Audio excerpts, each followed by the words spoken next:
See, by acknowledging your feelings, reframing those negative thoughts, beginning to practice self-care, beginning to cultivate that gratitude, we actually can nurture a sense of joy, even though life is hard, even though the demands of the day never seem to end. And some days you're facing such exhausting realities about your work, your role, and the unknowns of tomorrow. But as we begin to cultivate that joy, we actually can begin to look at and navigate differently the emotional ups and downs, because they're going to happen. We talked about our emotions in a few weeks back, right? And understanding those emotional ups and downs, that roller coaster, is a normal part. And caregiving involves emotional triggers like nothing else, right? We have unexpected health changes, the overwhelming responsibilities, lack of personal time, the financial strain, the isolation, the family conflicts, right? That's just naming a few. Recognizing those triggers helps us manage the emotional upswings and downswings a little bit. And that's where it's important to allow ourselves to get vulnerable, to talk with someone, to actually look for the things we can be thankful for, to make those connections, to be compassionate to ourselves.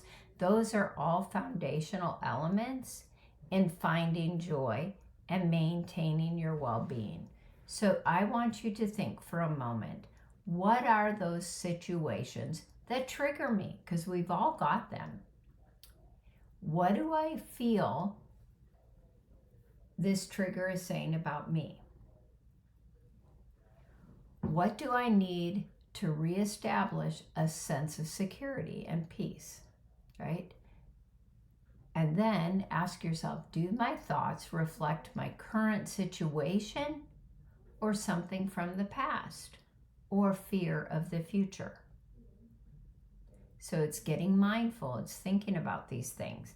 And then how then does the trigger influence my view of myself, my circumstances, others, right? Because before you can develop healthy coping mechanisms, you got to understand some of the unhealthy ones that we're doing. So what are some of them? Well, for me, it was overeating. Right? I ate my emotions. I didn't want to feel them, so I ate them, pushed them down.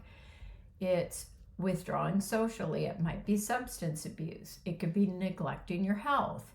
It's the negative self-talk. It's overworking, right? Those are some of the unhealthy ones.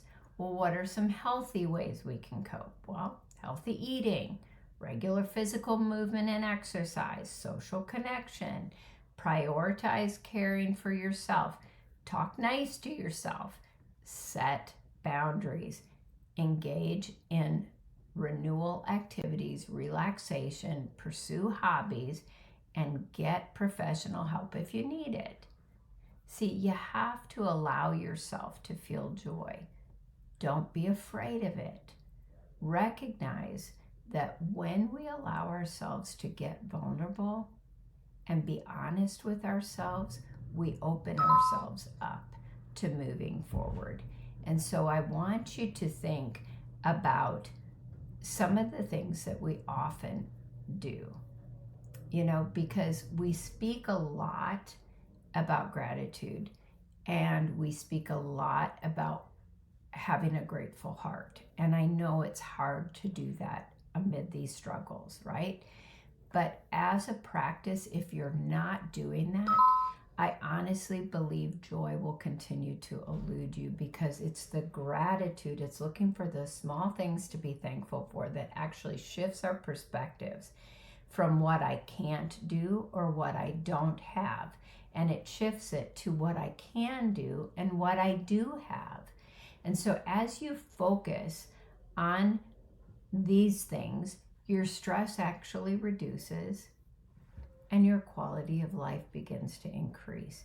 And this aspect of self-care and adopting these practices is actually how you move out of that survival mode. And so I want you to think of cultivating joy through these different practices. And then I want you to think about a plant.